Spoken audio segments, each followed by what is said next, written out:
Grüezi Amerika, Views from the Sister Republic, a University of St. Gallen podcast by Claudia Brühwiler.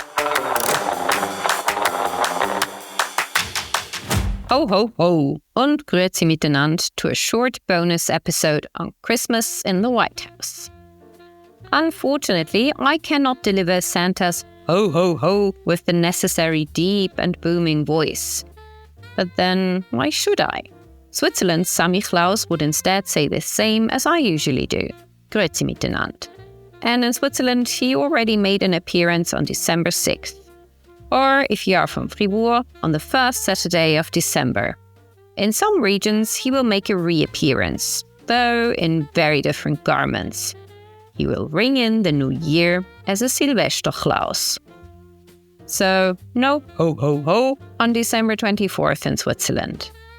Still, Santa is of course related to Switzerland's Sammy Klaus, Germany's Sankt Nikolaus, and more directly even, to the Dutch Sinterklaas. But while in some Catholic regions our Sammy Klaus is still dressed like a bishop, America's Santa has been stripped of anything saintly other than his behavior, of course. He might make an appearance at the White House on December 25th, where he can marvel at the Christmas decorations. First Lady Dr. Jill Biden oversaw the decorations, this time under the theme Season of Peace and Light. And lights there are many. 165,000 of them. According to the Associated Press, more than 300 volunteers spent an entire week decorating the White House's public spaces, and its 83 Christmas trees, with more than 28,000 ornaments and over 2,200 paper doves. Yes, the Christmas tree in Bern's Federal Palace, our Bundeshaus, can't keep up with that, I'm afraid. But then Christmas is also a lot less competitive here than it is in DC. First ladies sometimes receive heat when the decor doesn't please the Republic, as experienced Melania Trump when some media outlets criticized her decorations as too cold and too frosty. Decorating the White House had not always been the custom. As so many other aspects of a First Lady's duties, it was Jackie Kennedy who invented it. She was inspired by her favorite ballet, Tchaikovsky's The Nutcracker, for the decorations of the Christmas tree.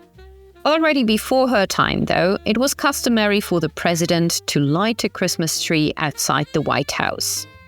You may have never heard of Calvin Coolidge before, but he was the first to light the Christmas tree outside the White House in 1923. It was not the same as today, though.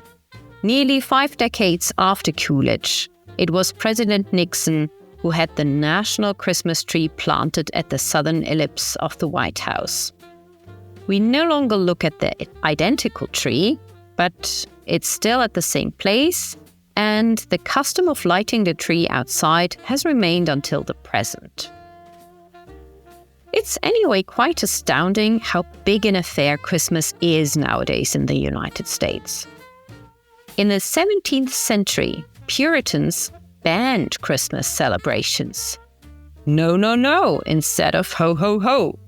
Many people still celebrated in private, though. But it was only in the 19th century when states and territories started to legally recognize Christmas Day. Customs of immigrant communities were combined in what makes today a traditional American Christmas, including the appearance of Sinterklaas, today's Santa. Presidents tend to treat Christmas like a general holiday celebrated by all. As President Coolidge had declared, Christmas is not a time, it's not a season, but a state of mind. Of course, not everybody sees it that way. President Jimmy Carter was the first to light the national menorah and acknowledge the importance of Hanukkah for American Jews. In 2001, George W. Bush introduced the White House Hanukkah party that has become customary as well. But whether you consider Christmas a religious holiday or a state of mind, to use Calvin Coolidge's words again, there's a tradition of the mid to late 20th century that not only Americans love. Christmas movies. Hereabouts, many adore the Czech movie Drei Haselnüsse für Aschenbrödel. Americans have other favorites. The magazine Today's Homeowner mapped the most popular movies according to state. Apparently, for once people from Texas and Oregon can agree, Christmas Story from 1983 is their favorite. Will Ferrell's Elf has also a big fan base, voted top Christmas choice in states as different as Washington and Florida. For 2024, I have yet another recommendation though. The only Christmas movie with a cameo appearance by a past and future President of the United States. Home Alone 2, Lost in New York. Excuse me, where's the lobby? Down the hall and to the left. Thanks. But if you hate all that seasonal cheer, there's an alternative for you. Many Americans consider Die Hard with Bruce Willis a Christmas movie.